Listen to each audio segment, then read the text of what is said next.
All right. I'm with Andrew Boryga, everybody. Welcome to Walk-Ins. Welcome. Thank you for coming through to talk to me. Thank you for having me.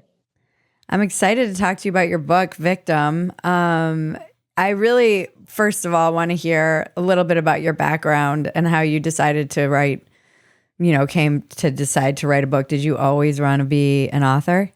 I wanted to be a writer pretty young. I knew that when I was about Hmm. 16. I focused on journalism at first, and mostly because that was like the path that I saw available. I didn't really imagine being a novelist was or what that would look like.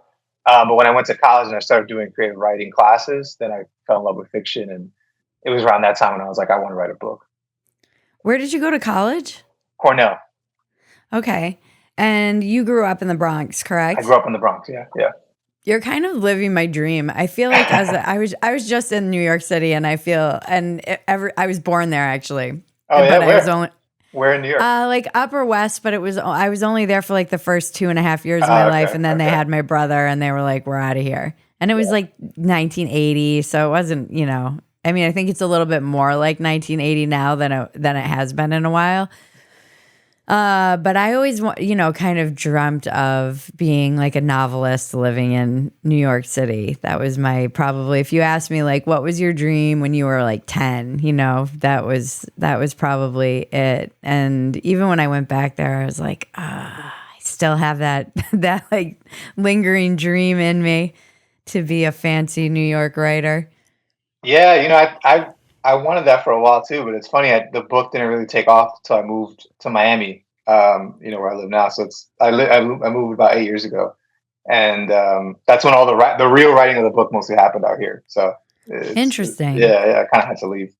Why did you move to Miami?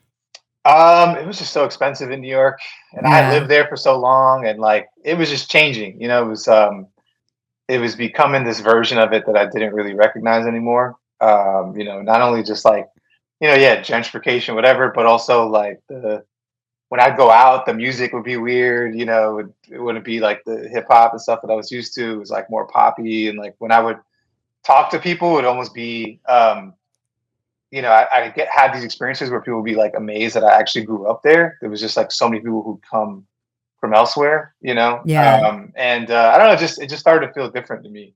And on top of that, my wife was from Miami, and we'd go back to visit. And every time I come, I'm like, why don't we just live here? Like this is so much better. So Yeah. so we made the move. Yeah, Amazing. And how long ago did you move there? it was 8 years ago. Oh, wow. Okay, you've Yeah, been down yeah. there. So you've seen the influx there from Yeah, New yeah, yeah. York. I came right before the 2016 election. So I saw, yeah, which Oh. is also really interesting because I left New York where everyone was like, there's no way Trump's winning. And then I came to Florida and I was like, yo, he's probably going to win. Like, That's you really know, funny. yeah. I had a similar experience to that where I went, but it was actually because I was back east visiting family in Rhode Island, and so many people that I wouldn't have expected were like, "Oh yeah, Trump's, I'm voting for Trump," and I was like, "What?" And then Yeah. I was in LA at the time, and I went back. I'm like, "Guys, we have a blind spot here. Like, I think he's gonna win," and Yeah. everyone was like. I mean, I've said this before. I lost friends for even suggesting that he might win. Yeah. Yeah. Yeah. It was, I said the same thing and people were kind of like, Oh, so that's what? interesting. So what has it been like? I have so many questions now. So what has it been like being in Miami with this kind of like Florida renaissance? It's Or been, is it a I mean, renaissance, or is it just like people like Florida out of the blue suddenly? yeah, it's so weird because when I first came out here, a lot of my friends were like, why are you doing that? Why do you go to Florida? That's where you go to retire. Nobody thought, even editors that I had were like, why would you leave New York, go to Florida? And I didn't even come to Miami at first. I went to Hollywood, Florida, which is in Broward. It's a little higher up and it's very much older community. Like my wife and I would go out, we'd be in our 20s and they'd come up to us in the bar, and be like, how do we get more of you young people to come here? Like, bring your You're like, friends. I know how, a pandemic. Yeah, yeah, right. And so that was the most interesting thing is that really everything changed in the pandemic. Everyone saw Florida differently because it was wide open. People were partying in May, Yeah. June, and all of a sudden everybody was coming out here. And so now it's really changed. And some of it for the good. Like I think there's more cultural things going on here that are interesting, and but there's also like the rent prices. I've seen them skyrocket over that time, and so a lot of people who actually are from here are having trouble, staying here. The rents are increasing like crazy, and the restaurants have gotten expensive. So in a lot of ways, Hmm. it's like becoming a little bit more like New York, which is like a good and bad thing. But I really love being out here, particularly as a like an artist, and I'm away from the kind of literary culture in New York, which I enjoy. Yeah, that there's it's funny. I did the like California to Texas thing, which feels like Yeah, it similar. was like New York to Florida, California to Texas, and it's very similar. There's the rents are increasing, the restaurants are increasing. Just this past couple days, there have been a lot of accidents on this road, and I'm like, that's probably the California drivers blowing through red lights or something. It just feels a little bit more like California. California is definitely creeping with its cultural stuff. Some good, some bad.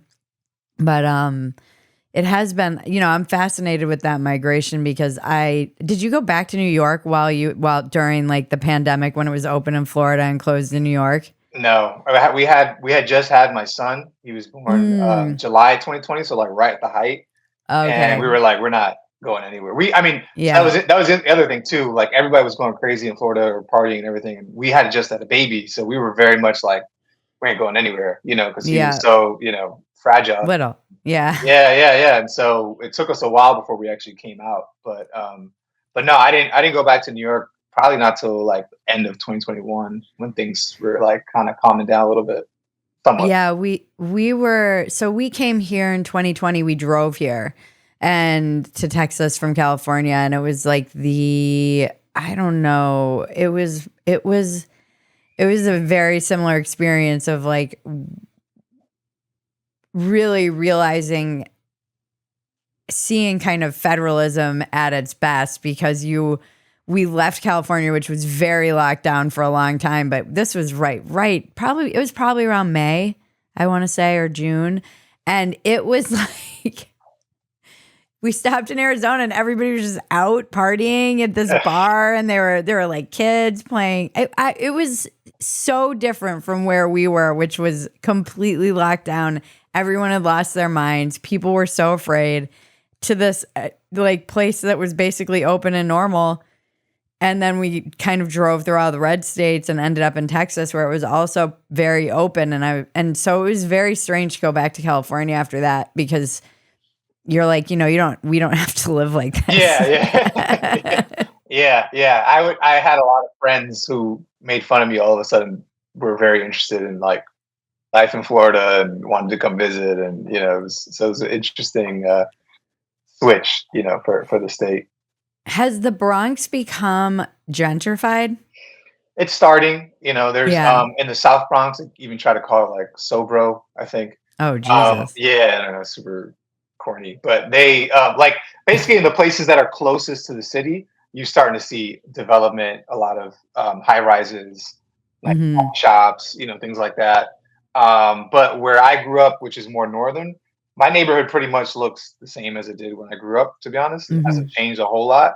If anything, um, it's gotten more dense because the people who are getting priced out of the South Bronx because of its proximity to the city are moving more north. Um, so we've seen a lot more. Like it's been carted with parked cars. It's been a little bit more crime, a little bit more. We've seen like things get a little worse. Oh, But my interesting. sisters still live out there in the apartment I grew up in, so I go back pretty often. Oh, wow. Okay. Yeah, I was just in Brooklyn and I was shocked at how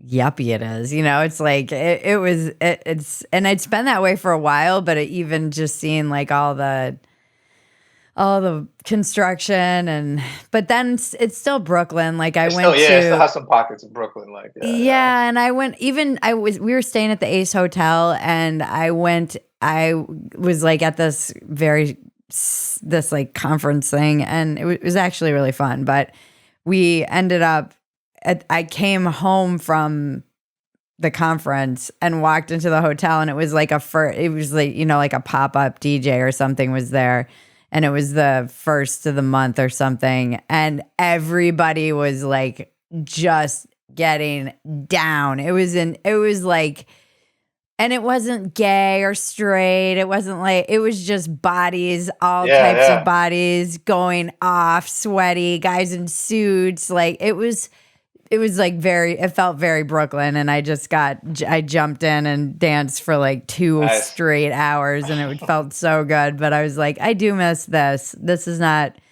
I don't know where you do this in Texas. Yeah, now there's something about New York that I think is always going to be special. Like it's still just it's an incredible It's city, New you York. know. Yeah, Yeah, like I was dry, and it's hard too with New York because, and this is a thing I noticed about social media. Like I just saw a friend last night, and she was talking about how she's been kind of obsessed with all these Columbia protests, right, right. and she's Jewish, so there's obviously a personal connection to this, but Sure. also just watching a lot of news and watching it all unfold on social media and then just being there. And I looked at the numbers coming out, I think yesterday. It was something like, only 8% of students, less than BLM. I think it was 15% of students partook in a BLM protest. This is like 8%. Right, So right. even less than the people who took part in BLM protests. And it's out, you feel like it's everybody at Yeah, yeah, Columbia. yeah, yeah, yeah. And in the same way, you see these videos about New York and it being in decline. And I think New York actually did a better job kind of recovering from a lot of the 2020 craziness than LA did. But you still, with New York, my friends and I were joking. We're like, it's really hard with New York to figure out if it's in decline or if it's just New York. Yeah, Like, that's the thing. Yeah. it's always been kind of dangerous. It's always Right, been grimy. right. There's been rats everywhere. It's always been like, is it in decline or is it just New York being New York and it goes through these like more It's rough cyclical. cycles? Yeah, it's cyclical. I mean, I saw it growing up in the '90s and the early 2000s. You know, it was a lot of gang stuff. Like it was a lot more dangerous. And then, like by the time I was getting into high school, like Bloomberg's administration, things really kind of cleaned. Like the city changed. You know, and I left Hmm. sort of at the tail end of that. I think I left right before De Blasio came in. Okay. I don't even. I think it's a vote or anything. So, and then I was a little removed from that period, but I would hear that it was sort of the same. So yeah, it's cyclical. But I have family who grew up in the '80s, or like I know people who grew up in the '70s in the Bronx and stuff, and like their version compared to what even my version is like Right. night and day. You know, they were like playing on burnt out buildings, and Yeah. the streets were all crazy. And I see the documentaries, it's just a cyclical thing. Yeah, and we tend to just get fixated on these representations of it in the media that kind of blow it out and make it seem, Right. because that's why my parents left in the late 70s, 80s. It was as bad as it gets in New York at that Yeah. time. Right. Right. And that was when the crack epidemic was really like ravaging communities. And I was talking to some friends. They're like, can we go back to the 90s? Can we go back? I was like, or like the 80s. I was like, don't you remember Crocodile Dundee? Like that was, that was a rough version of New York. Yeah. There's like a weird reminiscing that happens sometimes, and Yeah. I hear it sometimes too, and I understand it, but also I'm like I don't want like there was a point in the '90s and 2000s.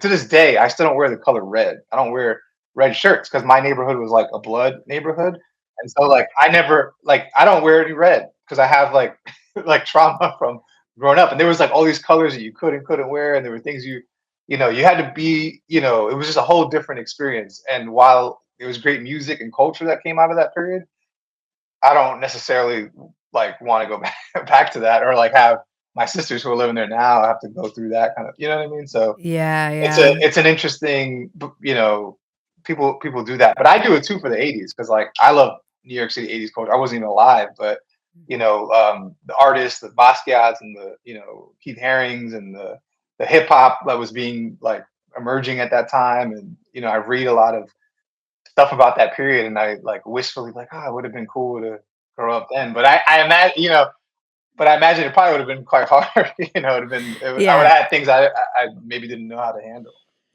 Well, it's funny. I'm in recovery, and whenever I'm in a meeting and someone's talking about Quaaludes, I get like nostalgic for Quaaludes, even though I was too old. Like I didn't experience them; they were already gone by the time I started doing drugs, and I'm like, man, I really missed out on the Quaalude time.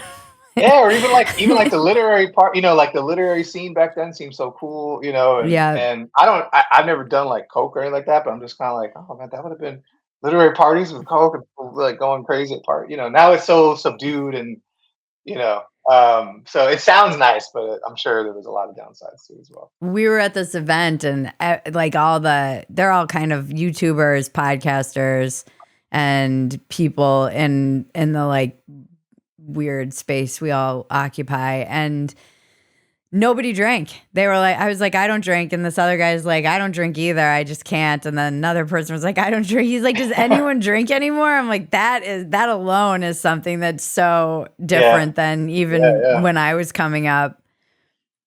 Yeah, and somebody was giving, my friend posted this picture, Megan Murphy, and she posted a picture of herself in the 90s with like a cigarette and the thin eyebrow. And he was like, sorry guys, 90 girls had it made. And someone in the comments I was looking at was like, oh, I guess you want, I'm like, how cool and edgy you guys are. And heroin was avant-garde. Why don't we bring it back? And I had to like, I don't engage with stuff like this, but Yeah. I was thinking like, yeah, I would like to bring the heroin back from the 90s because it didn't have fentanyl in it. Like that. Right, right, That yeah. would actually probably be It would something probably that's help. good for us. Yeah. Yeah, honestly, yeah, it's pretty terrible right now. Yeah. You could live a long time as a junkie back in the 90s. You could live a long life. You can't anymore.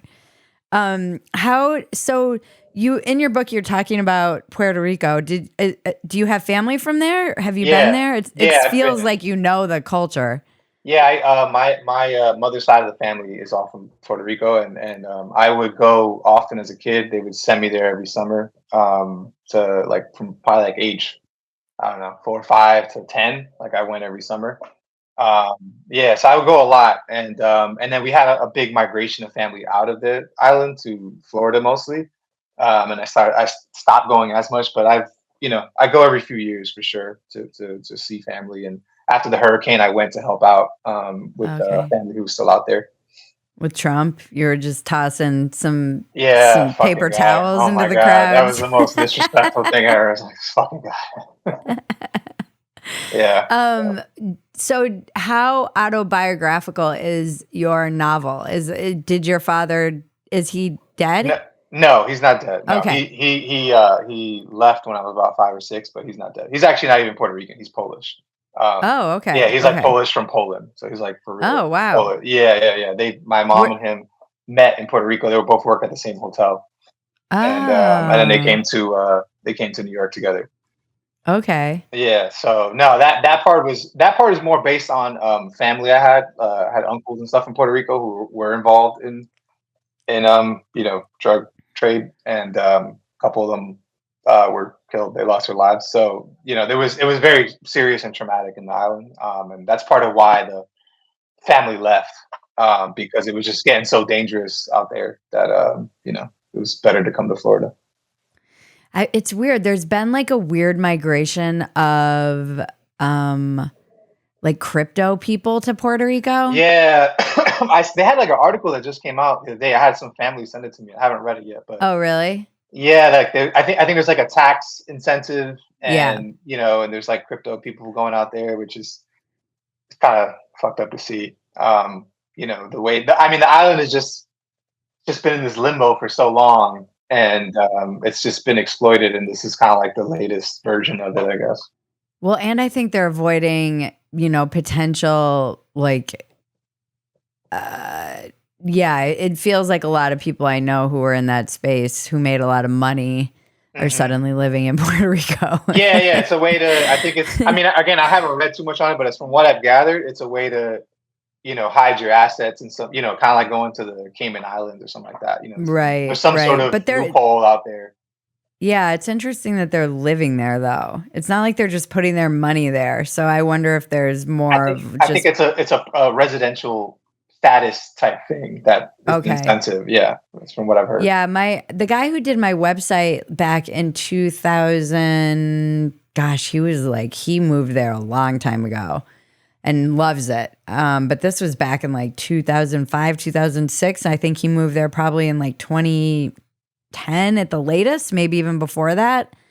So there is like a very strong kind of tech influence down there now, it seems like.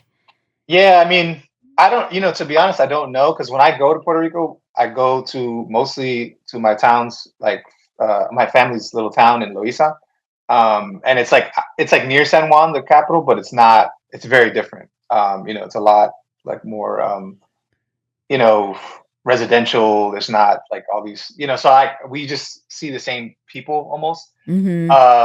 And then I've stayed in San Juan a couple times, but again, I stay mostly like in the hotels or around it, and we go out to different parts of the island. So I haven't really even like I'm not on up that much up on like what the younger generation Right. there is kind of up to at this point. I go to see family and eat for the most part. Yeah. I Yeah. mean, these people aren't younger. They're like my age. Oh So yeah. Oh okay. they're in their 40s at this point, I would think. Yeah. Well, they're also probably staying in like I don't know. There's classes, right? There's like areas of the island where the super wealthy will stay, and they'll mostly just like stay in that little enclave. So again, I haven't been back since the hurricane, so I don't know how much interaction there is between those people and like just people living on the island. But I would imagine there's not a whole lot, Right. you know. Interesting. Do you speak Spanish, or are you like the kid that you wrote? I've gotten better than Javi, right? Mostly because we're raising my children to speak Spanish in Miami here, so it's forced me to step my game up a lot. But growing up, I mostly understood and I spoke little. And then my wife is Colombian, but her family doesn't speak any English. So living out here, communicating with them, I've had to really like up my Spanish game. So now Ah, I'm about a lot Jesus, with better. Yeah. Colombian Spanish too is like Yeah, yeah, yeah, yeah, yeah. It's a whole super different. fast Spanish. Yeah, it's a whole different ball game, and the words Yeah. they're all different. We have different words for beans and all these things, and Yeah. Yeah. so it's been an interesting experience. But that's part of why I love Miami. Honestly, it's like brought this other side, out of me that I've kind of had in New York. But you don't need to speak Spanish in New York that much. In Miami, like you really to survive here, you got to speak a little bit of Spanish. Yeah, it's so embarrassing for me because I took like 8 years of Spanish and I love languages. When I was pregnant, I would just do Duolingo. It was Duolingo, like yeah, yeah, I had a lot of anxiety and it was yeah, the yeah. only cuz it like gamified it. And I was like, I don't think I'm learning anything. And then I That's the had this thing. whole I'm like, I really don't think I'm learning Yeah. anything. And then I had this whole interaction with a guy about he was like selling fruit and I needed to go home and get cash and didn't have any. And we had this whole interaction. My husband's like, maybe you are learning something. Yeah, it's weird. My mother-in-law plays Duolingo all the time for her English, and Yeah. but like I've lived here in the same city with her for 8 years. I'm like, I don't think she's got anything, like she's trying, she's on it all the time, but like I'm like, I don't, is this really helping you? Like I don't know. Yeah, it's weird. It's a weird thing because I'm like, I'm not sure how much you retain it. It's fun. It's like a game, but I'm like, am I retaining anything? I found I used to do Rosetta Stone and I like that because it teaches you language the way that you learn language. It's kind of based on exactly like you look at pictures, you never see really any English, you really only deal in the language. So it feels a lot more like immersion. But I think the it's embarrassing like living in LA, I could have used it every day if Yeah, I had wanted to. I feel like I should be fluent, but yeah, my friends I have a lot of friends who moved to Florida during the great realignment or yeah, right, whatever, the right, right. great migration, and they were all saying they wish they knew Spanish fluently because I think you use it like pretty regularly. Yeah, like it's possible to live here without it, but you're severely limited, particularly in Miami. Like in Miami, you're gonna be stuck in a couple neighborhoods, and your just experience of the city is gonna be really limited if you don't speak a little bit of Spanish, or if you're hostile to the idea of learning Spanish. Which I've seen a lot of like recent arrivals. I go to like Walgreens. and the pharmacists don't really speak a whole lot of English, and they're usually like white women, like, I can't believe this is America, and like, oh, you should speak English, Oh, and Jesus. and everyone on the line's like, we're in Miami, like, what did you expect? Yeah. You know what I mean? You're like, this isn't America. This is Miami. Yeah, like it kind of, but I always that's honestly a big reason why I love Miami. It doesn't really feel like It America. does It not feel feels like like this America. whole like northern Cuba or something. Like it's not really, it's not really like what you would imagine. So, and growing up in the Bronx, I felt like that. I was like, this place is weird and crazy, and I love it. And that's part of what attracted me to Miami. I was like, I could replicate this here. I have these characters around me, and it's interesting, dynamic place. I spent a month in Miami in like 2006, and I was like, I've got to get out of here. I'm gonna die. It's like I've never seen more sunrises in my life. Yeah. But it didn't feel at all like America to me. It felt it was awesome. Like I loved it, but I was partying a little bit too hard Yeah, that yeah. month. There's a period where you got to get that out of your system. Yeah. Like now that I've been here long enough, I've learned the waves. Like there's an initial wave, you partied, and you realize I can't do this every day. You got to slow down, and then you got to like find your friends and make sure those friends are not the ones like doing drugs all the time. And like so, it takes a while before then you reach an endpoint, and it's actually a nice place to like raise kids, and there's a lot of family stuff to do, and so Yeah. the I weather's feel like great. the cocaine doesn't have fentanyl in it down there. I wouldn't know, to be honest, but these days, like, yeah, I wouldn't even take a risk with the way things are Yeah. going. My friends are in I have friends in Mexico who live there, and they were saying that they don't like basically the cartels make sure that it's clean down in Mm, Mexico, yeah, which I'm that would like, kind of make sense, I guess. yeah. Yeah. Like, thanks a lot, guys. Yeah. Yeah, it's so like Texas has such a weird vibe about it that I love. It's just like, I don't know what the heck is going on here. It's just, it feels it has like its own identity, Yeah. Texans Yeah. and Texas women I went to the Texas, it was like the Women's Hall of Fame, and it was the woman who started, Juneteenth. She like walked Oh, across America, and she spoke and was hilarious, even though she's like in her 90s. And all these badass women, and one woman who has a ranch, and her husband recently passed away, but she wakes up every morning. And, I've been on a lot of ranches since I've been here. And just thinking of all these women who are Texas women whose husbands would go off with the cattle for weeks at a time, and they'd be just on this ranch alone. It's just like a different yeah. breed of It's woman. a different type of lifestyle. Yeah, for sure. Yeah, it's nuts. But I like how weird it is, and we're kind of in the suburbs, and it's very basic, but our suburb is extremely diverse. It's mostly like Nigerians, Indians, and Oh, interesting.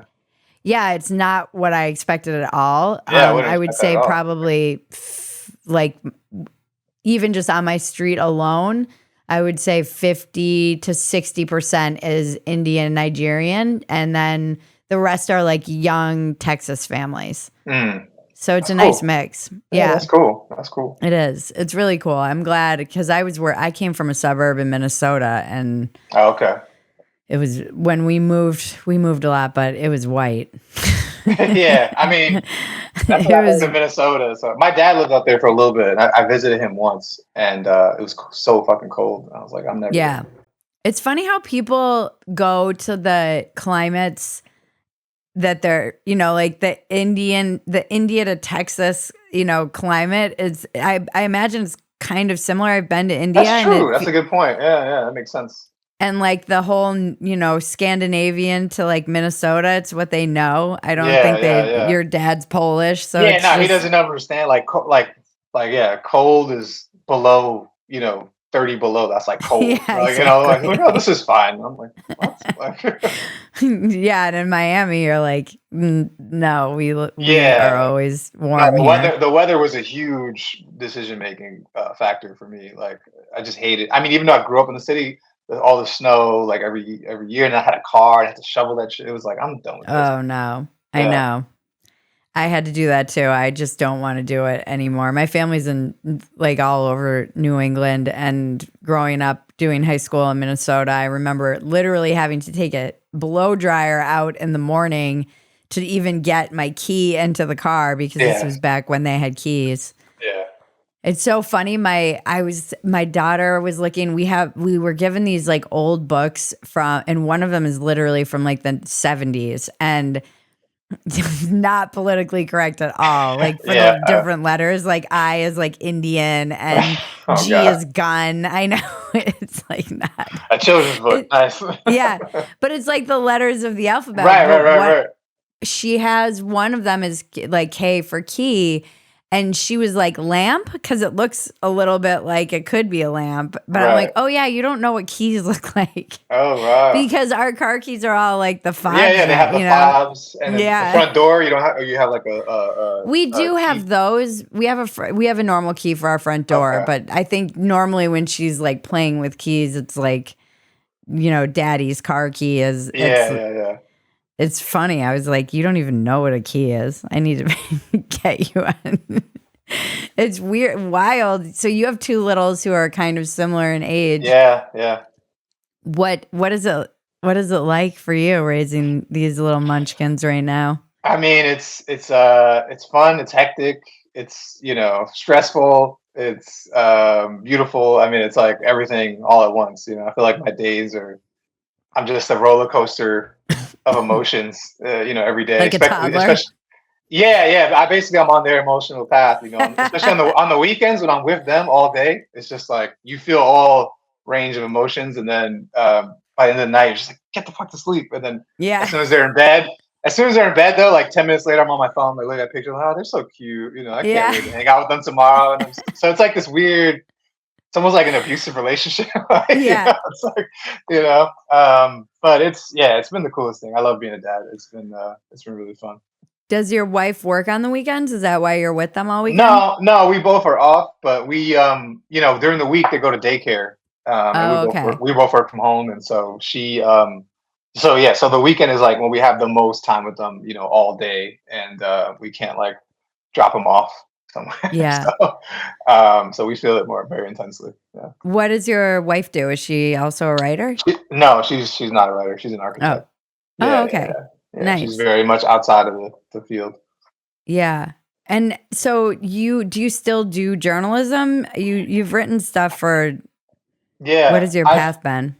Yeah, so I started writing for a newspaper in the Bronx at 16, and then I Wow. won. Yeah, so then I won the scholarship in high school, which was a New York Times scholarship, and it was for like underserved minority students. They kind of like you had to have overcome challenges to get to where you are, and it's a big scholarship. So I won it, and part of why I applied is because I knew they had an internship component at the New York Times.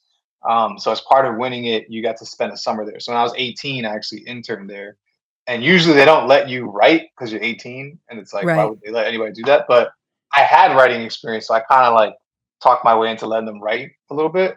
And so from there, I interned 3 summers with the Times. I Oh, worked for wow. them. Yeah, I worked for them out of college for a year. I was a news assistant, and then from there, I freelanced for a lot of different places. Atlantic, New Yorker, Splinter when that was a thing. A lot of these places don't even exist anymore. What's it called? I forgot. I can't remember. I can't remember the names of them, but there was so many places. And then I was a staff writer here. When I moved to Florida, I was a staff writer at the Sun Sentinel, which is a regional local daily newspaper here for 2 years. And then I worked at the Daily Beast also for about 6 months. And I left, and since then I've been at Edutopia, which is it's a journalism website as well.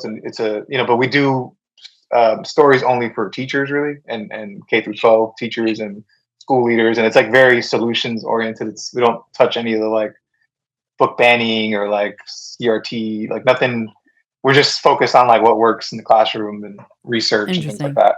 So What do you think about this whole like banning phones in school? I think it's a great thing. I think Yeah. honestly that it's really needed. As part of my job now, we read a lot of this research, and it's like it seems pretty clear that I know myself they're extremely distracting.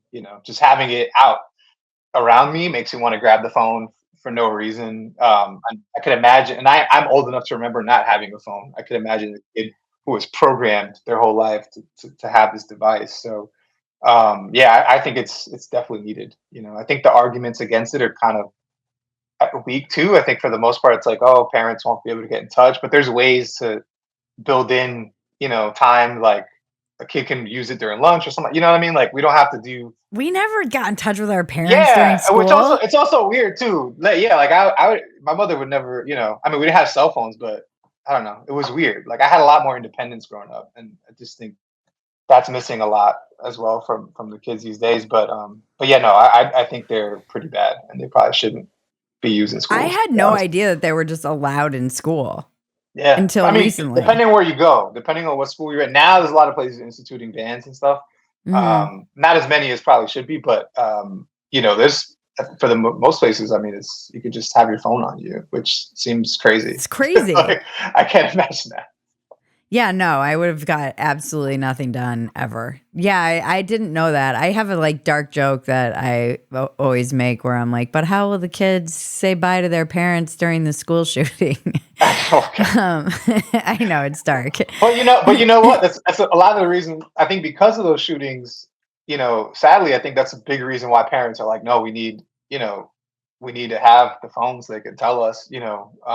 So I think that's part. Like, and I can understand as a parent, but I think it's also such a rare, like Occurrence. Yeah. occurrence that do you really want to sacrifice your kid's attention for the off chance that this might happen? I don't know. Yeah. Yeah, I know. It's definitely like I see even with I mean, she is always on FaceTime because her grandparents are all over Right. the country. Yeah. Yeah. Yeah. And Same. so people who are like, oh, no screens until blah, blah, blah. I'm like, well, it must be nice to live close by to your family or be able to like see them all the time. But that's not the situation that we're in. And so she's on FaceTime. And the other day she was FaceTiming one of her grandparents. And I noticed her like Oh swipe a yeah. notification away. And Yeah. I Yeah. was They like, know. I They know. failed.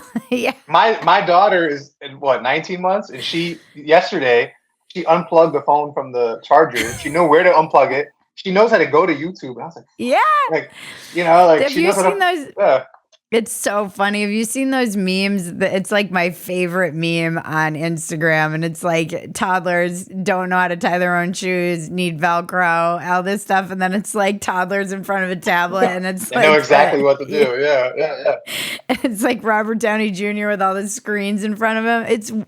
It is wild how intuitive it is for kids.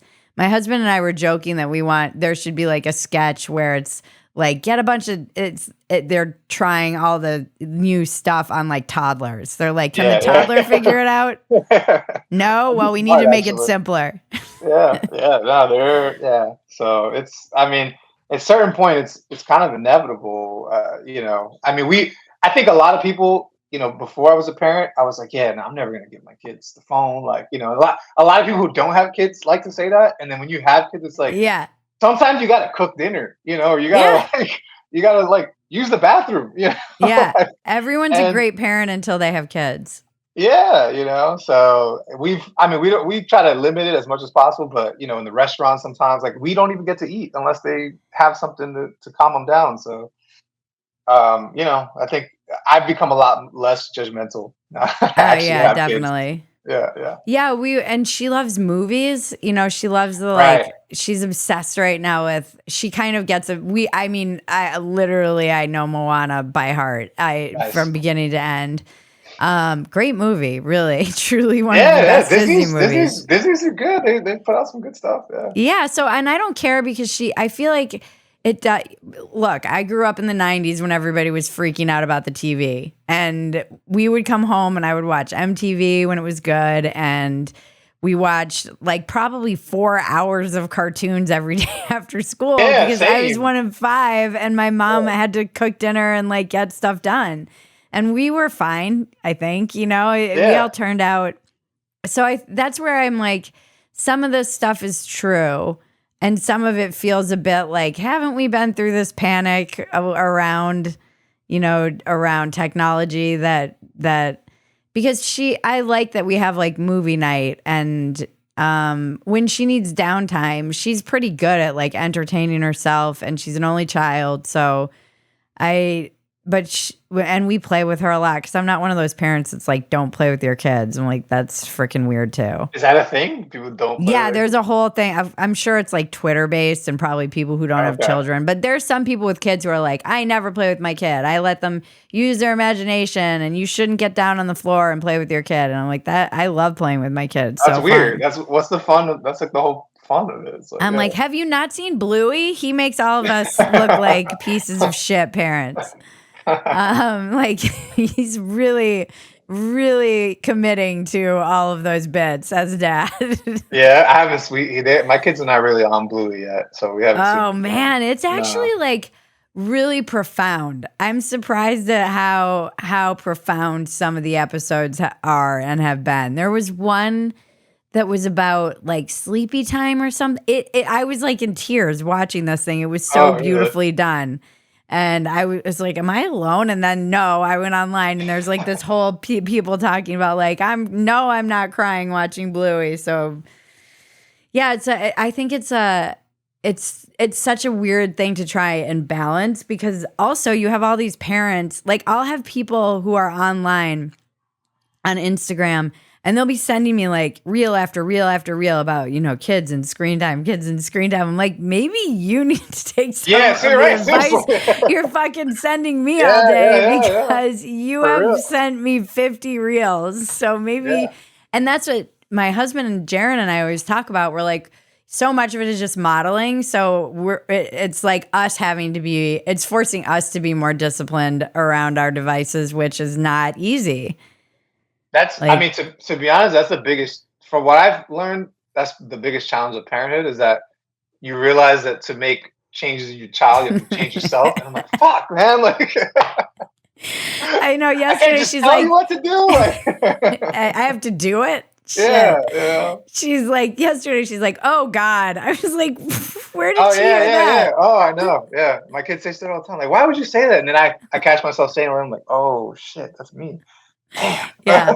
Oh God. I'm like, oh no. We live in a pretty Christian. There's like a lot of Christians who are her friends. I probably shouldn't be teaching her to take the Lord's name in vain at age 2. Although as a contrarian, I can respect that. Yeah, it's just so wild. Like, it is, she's still breastfeeding. And I'm like, how am Oh I going wow. to Oh wean yeah. this chick? And Yeah. my cousin It's was rough. like, don't you know how to wean her? And I'm like, yeah, I know how. I just don't know. Like, I have to draw the line. And when she wakes up and she's like, Mommy, booby, 5 minutes, please. I'm like, how can I Can't say say no to no. that? Yeah, Yeah. can't say no. It's tough. Yeah, yeah. It's like ripping a Band-Aid off. And so yeah, I'm like, I never thought I'd have one of those kids that could talk and breastfeed, but here I am. I mean, there's a lot of, it's not the worst thing. I think I've read that there's a lot of like good health benefits and things. So, No, truly there are. It's yeah, probably yeah, gonna yeah, like pay dividends for her for whole life, sure. but Yeah, yeah, yeah, people are definitely like, oh, she's still, family members and aunts and uncles are yeah, like, she's still yeah, breastfeeding? I'm like, yeah, yeah. because I don't know how to like draw the line. Yeah, yeah. Yeah, what's your process for writing a book? So how do Yeah. you outline it? Do you have a Um, schedule? I had no outline really, but I have a schedule. I wake up every day from 5 to 7, and I work Oh, 5 to see, I 7. need to do this shit. Yeah, that's all. That's been it's the only like tip I have. It's just What time do you go to bed? like 11, sometimes Okay. 12. So I just don't sleep all that well. Yeah, Like I don't for 5 either. hours. I mean, I sleep well. I just don't sleep a lot. Okay. And but funny enough, I used to do this even before I had kids. I would just get up early. Mostly because I've always had jobs. I've never been able to just like write. And so that was like my time, and I just kind of made it my time. And I don't really have like a count that I'm trying to hit, or like anything. I just get there, sit there, and like stare at the page and try to do something. Sometimes it's like 5 pages, sometimes it's like 3 sentences, sometimes like bullshit and like look at YouTube. Sometimes I squander the time, but just getting there every day that's been like my most consistent thing. Okay. And yeah, so that's basically it. And I did that for 10 years. So this book took 10 years to write. Oh, Um, wow. Yeah, and I just mostly because it changed so many times. I wrote like 5 or 6 different versions of it, and it took me until like 2020, around the time my son was born, when I finally landed on this version, and that is things just started to click. Why did it change so many times, or what was it that kind of helped make it click? Because it's very like satirical almost in some respects. Yeah, yeah. I think there was a number of things. In the beginning, I was just learning how to write a book, right? I didn't really know how to write a novel. I started in short stories, and I was trying to make these short stories longer. And there was some hiccups in that process. The other thing that I realized too is that my main character Javi was in the beginning very passive. Like in previous drafts, he wasn't the one taking action. It was like things happening to him, and so I had to like part of that process was removing myself from him. He was based a lot more on me when I was like earlier versions of this, and learning how to allow him to be his own person, and kind of like also Mm, allow myself to not feel the fear of people reading it and reading him doing bad things and thinking something about me. mm-hmm. Letting that go was a big thing. And then also, my during this time, I was going through a lot of my experiences in the media, writing for these outlets and being, a person of color, being asked to write the same sorts of stories over and over, or realizing that like those are the stories that editors mostly wanted of me. And when I would pitch other things, it would just be like ignored, or like, oh, I'll circle back, and like that never happened. And just feeling like during this time of heightened, oh, we want diversity, that really it was a call, like there was a really, it was being asked, what I was being asked for, I felt was like a certain type of story, like about my trauma, my oppression, about like how someone else's oppression made me sympathize because of my own oppression. Like it was the same sorts of stories, and I just started to feel like really pigeonholed, and I kind of didn't have an outlet for that in like nonfiction. I started to realize I could touch on these things in a novel if I had a character who was like Javi, um, who, instead of me, where I pulled back a lot of things and just like try to go towards media outlets like where I work now that are not political at all. Um, Someone who kind of leaned into what the culture seemed to be asking him for, and like almost like a hustler, and try to like pimp it out for his own gain. And that just Mm-hmm. felt really like, when I landed on that, which that was in 2020, I was like, okay, this was fun. Like this is the vehicle I can put all these characters I already had. I can put them into this, and this feels like it's going to go somewhere. Yeah. Yeah, it's interesting because you come from what feels like, I mean, correct me if I'm wrong, but it's like working class, right? Yeah, yeah, very much. Yeah, So you would think that a lot of these places would be more interested in your perspective as somebody who's like the class stuff that exists, and it ends up being like the race stuff, which yeah, I do think a lot of people have rightfully pointed out that it's an easy way to do nothing and act like yeah, you're doing something and kind of yeah. hide the fact that you're like, you are in a higher class and not Mm. really willing to confront that. Right, right. Yeah. Class to me, that's almost more important, like class issues. I mean, and I think it's something that unites the country a lot more than when we focus on just like identity, racial, topics, to the umpteenth. Like, but again, yeah, but it's harder to confront. It's harder to talk about that because it involves people's money, and like where they send their kids to school, and like where they live, and Yeah, taxes, and yeah. like things people don't really want to like talk about. You know what I mean? It's easier to like do the other thing. That was something someone said when I was in New York. A lot of the people in the media were kind of hoping they could ignore all of these protests because their kids go to those schools. Like people in media's kids go to these schools, and they were like, oh, we'll just act like that's not really happening. Yeah, yeah, Why isn't the president doing anything weird this week? Yeah, there's that perspective, I think, is so, it reminds me, I haven't seen the movie yet. I've been dying to see it, but it's that movie that came out of the guy who he was a novelist and Oh, American then Fiction.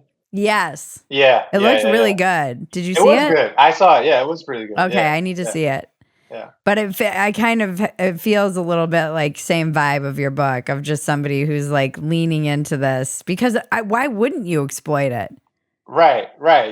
It's been interesting to see that movie come out at the same time. Like we Yeah. were both thinking of the same thing, and I think with that movie, the protagonist is like a middle class black person. He's a professor. He's, his family has like a beach house, I think in Massachusetts or something. And so it's a very class wise, the perspective is very different. I think in mine, I'm like really coming from this idea of like this kid is from the bottom. He's just like trying to hustle his way out. And I think that's what makes a lot of people empathize with him, even if they don't like what he did or what he, the lies that he told, the stories he made up, and so on. But like they can see how it's like, yeah, why wouldn't he do this? He's Yeah. just trying to make it, and this is what people are telling him he has to do. So why not? Yeah. And yeah, I liked kind of playing on that. Yeah, I had a really interesting conversation with somebody over the weekend in New York just about how Americans perceive money. We were like, it's such you can kind of exonerate anybody if they're rich. People who have money think they're smart automatically. If you make money, you think you're smart. We treat people who have money like they're smart, even if they're not necessarily. It's because I was talking to all these Brits, and it's just very different over there. You don't, just because someone has money, it doesn't mean they're necessarily smart. Probably because there's so much old wealth in the UK, but also this concept. I had a friend a long time ago who said it's such an American concept to make money. Yeah, In other countries you earn it. There isn't really even a word for making money because we just make it appear kind of out of thin air. It's something you can just conjure almost, and it's wild, that idea of like the hustler too, kind of clawing their way. But it is also so American, that upward yeah, mobility just yeah, yeah, doesn't yeah. exist in other places. It doesn't. No, it doesn't. I mean, I think that's what makes this place special. And if you go live anywhere else, I mean, most countries, it's like really hard to actually jump classes. Like you can do it here. It's a still uphill battle, but it's not like totally out of the realm of possibility for you. Yeah. What was the hardest part about writing this book? The hardest part, to answer your question, um, I don't know. I guess realizing when it was done. I was writing it for so long that it was almost like I could just keep writing it forever. And so like finally allowing myself to understand that I think I did the best job that I could. I think I did a great job. Like for me, I'm proud of the book, but it's never gonna be whatever my idea of like perfect is, right? You have to like let that go. It's gonna be what it is. And I guess I finally just came to a point where I was like, if I keep adding to this at this point, I'm probably not gonna make it that much better. I might even make it worse. Like this is kind of the best I can do at this stage in my life. And I held on to it for another 10 years, maybe, whatever, 40 or something, I could do a better version. But like I'm ready. I think this is good for now. I mean, this is good for where I'm at right now. I mean, Sort I'm of like, yeah. impressed that you even wrote it. I think letting perfect be the enemy of good is really a real thing that you can. Yeah. And I to the point that I haven't even sold a book. I have a lot of proposals I've worked through, but I always get right up to the point and I'm like, I don't know. I'll tell myself a lot of stories, but I think Mhm. there's a lot of that, like letting perfect be the enemy of good. I'm like, I want it to be good. And it's like, just get a book out. And I mean, I know I say just get a book out, like it's very Yeah, yeah, yeah. challenging to get a book out, but um, I don't know, nonfiction, especially since that's really what people would want from me right now. I'm like, Mhm. that wasn't how I envisioned. I don't know. It seems like the books that do well are the books that tell people something. They're not. It's not like memoir or looking back. It's more just like, here's an answer to this thing. Well, that's the other thing too, is like realize, for a while, I think I cared so much about the market, right? And like, Yeah. oh, what does the market want? Like, what's hot right now? Try to play this game. And I think a big reason why the book finally came together for me was because when I had my son, I just didn't have time to worry about all that shit anymore, like, or where my status was in the literary world, or I wanted to be here, but I'm not here yet, or these things, or how many followers I have on Twitter, all this bullshit that I cared about. All of a sudden, it was like my time is actually consumed with like my job, my day job, taking care of this kid, being a dad, a husband, and then like I have 5 to 7. And if I'm gonna waste that time worrying about all this dumb stuff, then I'm not gonna get anything done. So it allowed me to just let all that go and have fun. And where I was going with that is I think, it's a gamble. Like to me, from my perception, it's a gamble. What's going to hit or what's not going to hit. Like you really don't know. I mean, if you're like Taylor Swift, yeah, your memoir is going to sell no matter what, Yeah, right? yeah, But if you're trying to write about something that's happening right now, you have no idea what's going to happen. Like yeah, your book, by the time it comes out, there might be a war or like yeah, some political thing happens that makes it totally irrelevant. Like, yep, I mean, there's novelists who published on 9/11. I think that was like a Tuesday. Like, yep. so we don't even know who they are anymore because it's like, Yeah, yeah. you That was know, like my friends. I just saw Greg Lukianoff and Ricky Schlatt's book came out the week of October 7th. Like it was just like you can't call it. Like, them's the breaks, you know? yeah, Yeah. yeah. But there's I think knowing, like, understanding that there's some kind of like peace that you can find. Like why worry about that anyway? Because you really don't You have can't control control. it. You really Yeah. don't know. Like it's out of your hands. How's your book doing? I think it's doing okay. I mean, I've gotten a lot of people saying nice things about it and sharing it. It's gotten great reviews. My publisher seems happy, so I try not to like check the sales stuff too much and like worry about all that because I mean it's literary fiction, so it's like never a whole lot. Like it's I don't know. I didn't expect to be like some crazy bestseller. I think it's a book that I'm hoping will reach a certain audience and maybe be passed around and be something that starts conversations. Like my main goal was to be something that felt relevant to now and also like could be kind of revisited and still feel relevant, not trying to like hop on some trend or whatever. I think these are yeah. What kind of conversations are you kind of hoping this book starts? I think about like what real diversity means. Mm-hmm. Like I think it's great that we all there's a at least stated um uh, you know, um, want for more diversity. But I think that people's idea of what it is very varied. For some, it's just hearing a certain thing that you expect to hear from like X race ethnic group member, and if you don't, it's like, well, that's like, what do I do with that? Whereas for me, I think diversity is like individuals allow them to express themselves in their own like nuanced ways, and it's something that I felt was really lacking in the media world when I was working in it, very invested Mm-hmm. in it. And I think we've gotten a little bit better. And I think we're all kind of coming down from the craze of like 2020 and the moral racial reckoning and all these things. And we like, there's, even a movie like American Fiction being made, I think is like a good example of it. But yeah, so there's that. And there's also the idea of people playing on their victim status and their victimhood. And like, you know, like there's a, interesting thing in society where I feel like people are almost like broadcasting their like victim status right now, for personal gain or for sympathy, and not only is it kind of weird, it's also like that's like as a society we want to heal from things. It's probably not good to just dwell on it like all the Yeah. time and think that that marks you forever. You know what I mean? So I don't know. I'm trying to like play with some of those themes as well. Like, what is that?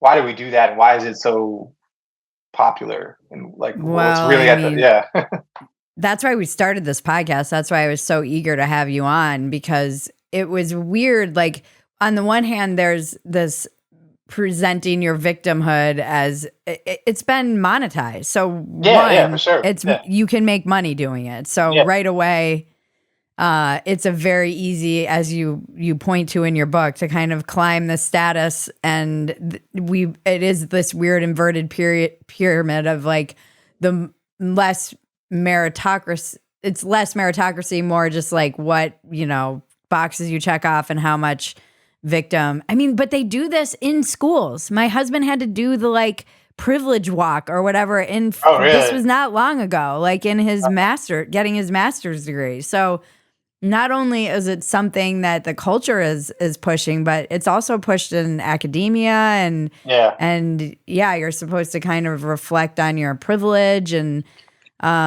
so these things are not just everywhere. They're also it's like the inverted marker of status now that you have. It's a easy way to, as you know from writing this book, to grab status. But then you have this other kind of group of people who are reflecting on victimhood and talking about it. And the reason I wanted to talk about the start this podcast is like, I want to hear stories of grit and resilience, because I feel like that is more powerful to combating the victimhood culture than just that weird circle jerk of talking about like everyone's talking about victimhood. I know. Can you believe the victimhood? Yeah, it's everybody thinks there's a victim now. And it's like, okay, well, what stories are we going to replace with or hear to kind of combat this idea that, because I think everyone has a story. Yeah, for sure. Like there's a lot of hardship that people have overcome to even get to where I'm sure where you are seated and having to reinvent yourself in your life. If you talk to anybody, they'll have these stories. Yeah, we all do. And that's part of what I wanted to get at in the book as well. Like you see it in the older generations in the book, like his mom and people like that he's trying these like new words and these new positions on, and they're just kind of like, what are you talking about? Like why are you talking about yourself in that way? You didn't have it hard. Like, I had it hard, but it's okay. And I'm here now. I made it out. Like you had everything you needed. Like there's, and that's not to say that people don't go through serious things that need addressing and that, need exploration, I think. But yeah, it's like, are we just gonna, like you said, this like circle jerk, we're just gonna talk about it and just like, dwell forever and ever? Or are we gonna like focus on actual, moving past it? Which I think, I think a lot about younger kids, and it's like where I grew up in the Bronx, a lot of these kids have serious trauma, Yeah. And if you just label them like that's it, you're a victim, like you're, oh man, it's just been a tough break, like you need help, you need this and that. It's like, that's, it's not a great like psychological mindset to equip a kid with. But it's very prevalent. I mean, you saw this just the other day, the governor was, I don't know if you saw the governor saying something about like, black kids in the Bronx, they don't even know what the word computer is. Oh yeah, I saw that. Which I was like, that's a fucking stupid statement to make. Like, you know what I mean? I'm gonna cover this on Dumpster Fire. Like, talk about what are you even talking about? Go on. Yeah, I would love to hear your take on that. I mean, it was just like a blatant example of like somebody just, believing that just because they're black from the Bronx or they're a person of color from the Bronx, like they don't have the capacity to like do certain things or understand something that's basic as a computer. Like, are you stupid? Like everyone has a phone. That's like a mini computer. Yeah. You know what I mean? Like I'd love to see her try to download some software and like see some like 12-year-old kid in the Bronx download some software. I bet they're gonna do it faster than she does. Yeah. And so but to me it was just like an illustration of this, of like these inherent low expectations that you can place on kids when you just like, oh, you're just, whether you're a victim, you're just so oppressed. I mean, how could you possibly know? And it's like, that's not, like if you talk to kids in the Bronx, they'd just like, what the fuck are you talking about? Yeah, it is like that classic like bigotry of low expectations where you're like, what do you mean they don't know what a computer? If they don't know what a computer is, it's because they know they have one in their pocket and it's a phone. Like they don't use computer. No, they don't know what a computer is because it's an old antiquated relic of like things that we use that we don't really use anymore. But it's so ridiculous to even say something like that out loud. I know. Yeah, like a part of me, I feel bad because I'm like, I know she didn't mean that. Like, I feel like it was just a slip up, but it was also like conveying to me. It was just kind of like, okay, you're in power, you're the governor, and I know she's probably said a lot of. I'm very out of touch with New York politics. I don't live there anymore. Yeah. I'm sure she said a bunch of great things about diversity and the need for doing X, Y, Z. But it's like, this is kind of the real like. Is this your mindset, right? Like, about what these kids are capable of? Then all that other shit doesn't mean anything. If that's what you really think about what we're actually capable of. Yeah, it was like it reveals the actual belief. Right. It's right. just revealing. It was like a slip. I was like, oh, okay.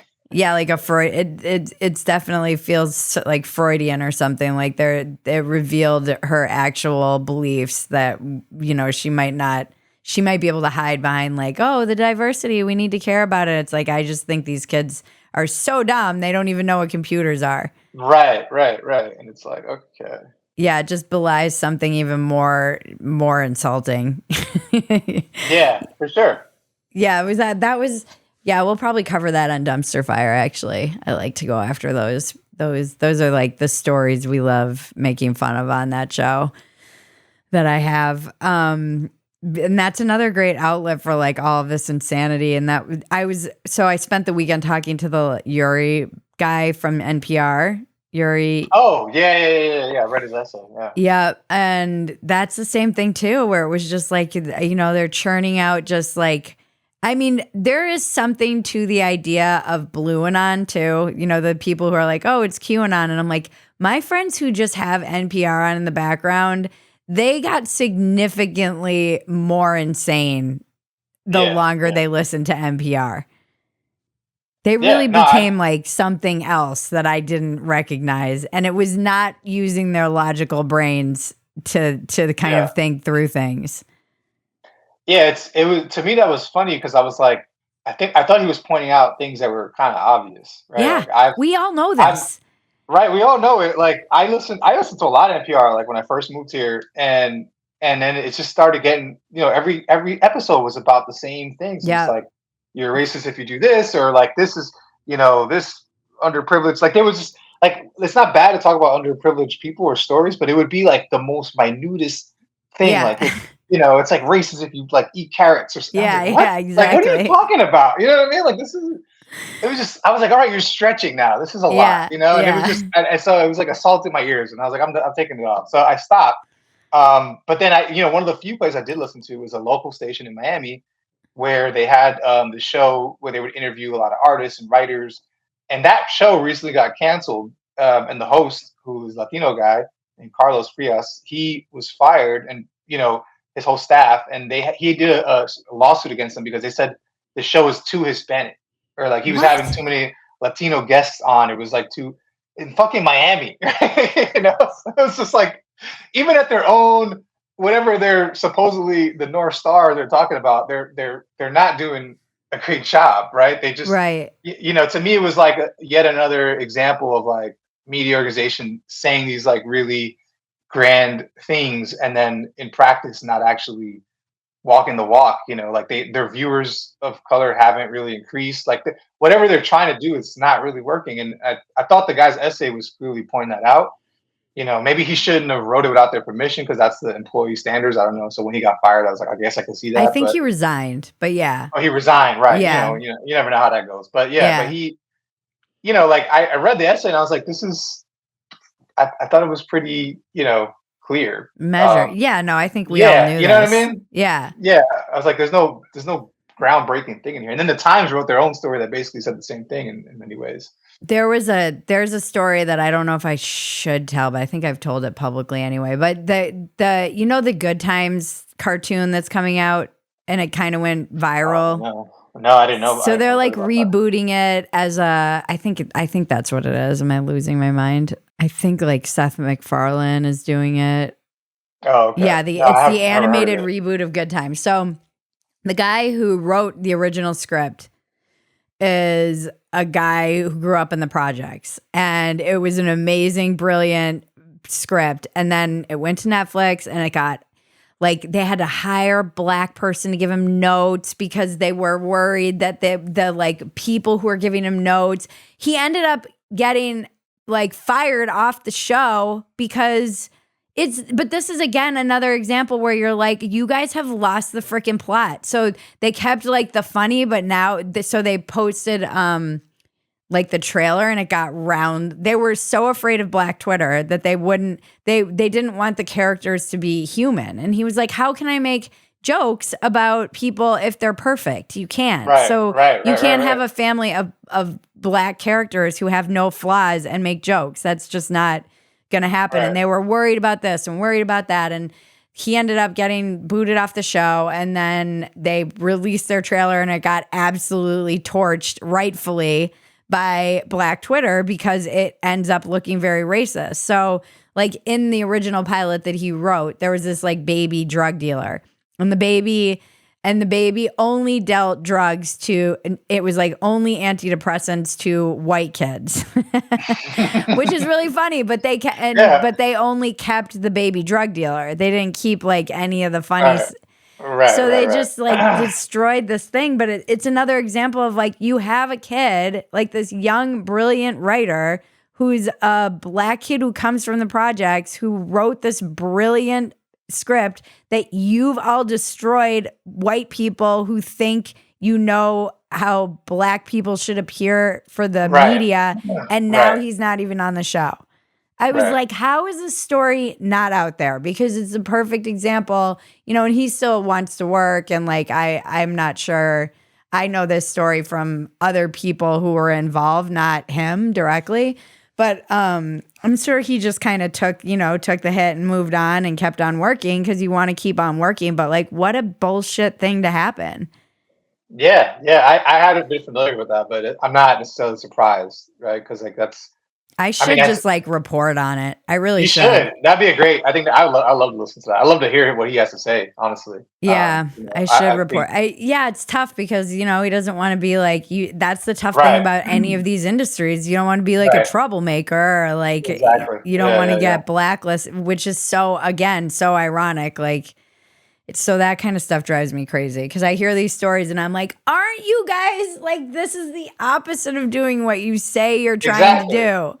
Exactly. Yeah, that's a lot of that whole those issues are a lot of what I'm trying to get at in the book because that's a Yeah, lot of what I experience and what I feel like happens continually. Where it's like, we want your voice, we want your voice, and I'm like, okay, oh, but we don't want it like that. Like, wait, we want you to say these types of things though. Like what the fuck? Like, you don't so really want to messed hear from up. me, Yeah, you don't want my you know? voice. You don't Yeah. really want it. Like, you want some like caricature that's gonna appease you and make Appease everything, white people. Yeah, That's the yeah, fucked yeah, up thing. It's like you want yeah, a caricature that's going to make white people feel good about them. It's just so like yeah. it's so weird and backwards and insidious. It drives me crazy. Well, I'm glad you wrote your book. I hope my audience buys it and reads it, and I love that it's like fiction. I think we need more fiction and stories and satire. That's why I was like, maybe I'll just write my fiction books that I have. Kind of, You should. I have scripts for television shows, and then a friend of mine recently was like, you know what, you should turn these into books because even if you sell them as scripts, you're not going to have control over them, and at least in the book form, you'll be able to have complete control over how like your vision. It's the only chance you get to really put your vision down as you see it. So I think that appeals to me. I like that idea. What is Yeah. your biggest defect of character?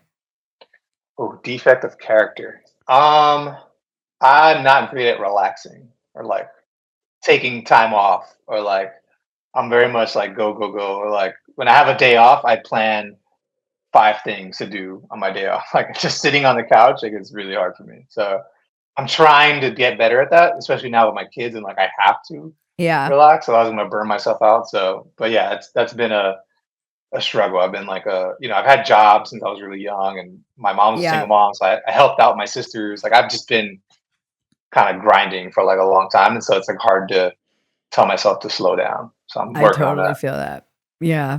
Yeah. And I think too, I read something that's like a rushed kid is an anxious kid. So I have to try and not be like, again, it comes Yeah, back to like I modeling. think I saw that too. It was like a reel or something, and Yeah. I was like, "Fuck, I'm doing that to my," because I do it all the time. Like, let's go, let's go, let's go. Come on, guys. Yeah. And I'm like, oh, maybe I shouldn't do that. So yeah, one Yeah. of those Now things where it's it's like you like, gotta I'll fix just let yourself. you take 20 minutes to put your shoes on. Yeah, but the whole time like clenching my fist, like, you know. Have you seen those memes on Instagram where it's the black woman who's like, and it's Yeah, her, that's it's like her screaming if the kids are like either not going fast enough. They use it for all kinds of kind of iterations. It's like when my kid is trying to when my kid is using like the sticker book, but they're putting the stickers upside down, you're like, like the OCD and you get triggered. I was like I feel like my husband and I now watch reels together because somebody was saying, I think Seinfeld recently was like, what happened to the sitcom? What happened? I'm like, couples are literally just watching reels together because reels. Yeah, that's where yeah. they see like themselves reflected. Yeah, yeah. We do it. My wife and I just pass each other reels Yeah. all day. And then like after the kids go to sleep, I'll catch up. I'm like, oh, let me look at the 5 you sent me. Yeah. And then we'll laugh. She's like, which one are you laughing at? And it's, oh, okay. The one about the grocery store where it's like, you didn't fucking call me, you didn't fucking take my call, not a fucking word. And it's the Tiger King, because my husband will go to the grocery store and then he's like, how do you have your phone on you all day long except for the 20 minutes I'm at the grocery store? And we just die over these little reels. What's your biggest asset? I think my biggest asset is, I don't know. I think mentally I'm pretty tough. I think like just because I overcame a lot of things growing up in my childhood, and these class jumps I've made, and all these these different spaces I've had to find myself in and like find a footing in. I feel like it's a big asset that I can kind of go anywhere at this point and feel really comfortable with myself and like who I am, and like I don't really feel the need to change. And when things do go wrong, like I can frequently be like, it's been worse, like, yeah. And that'll allow me to like push through whatever hard period I'm going through right now. Just knowing that I've done it younger and before, and so it's an asset that like took a while to build up, but that I'm kind of grateful for now, because I feel like it makes me a lot more level-headed and sort of like calm when things are going crazy around me. Yeah, I love that. Well, where can we find you and your book? My book, Victim, I have it here. I have it too. Okay, yeah, it's out. It's out in stores. It's online, wherever you get your book. It's a great read. Yeah, thank you. So you can buy it anywhere, and I'm on Twitter and Instagram, and my handle is Bory Writes, Bory Writes. And I have a Substack as well called. Oh, nice. Where I write about sort of the writing life and like some of the things I've learned in the process of writing this book. And now that the book has been out in the world, trying to help people who are like kind of think about doing this themselves, and see if I can impart some things I've learned. I mean, we have a book club, and I might make your book one of the books we read. So maybe you can come by when we do our book club and drop in. Yeah.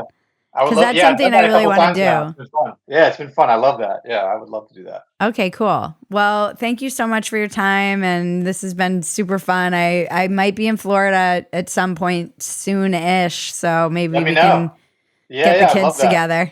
Yeah. Just let them. It's great. They play with each other, and that's like the only times the parents can talk to each other. Yeah, definitely. Their kids are playing. So yeah, that'd be cool. All right, thank you. Thank you so much. The check-in with Bridget and Cousin Maggie can now be found at Phetasy.com. It's been titled Another Round with Bridget Phetasy, and it's now in video. This has been Walk-Ins Welcome with Bridget Phetasy. I'm Bridget Phetasy, and you're welcome.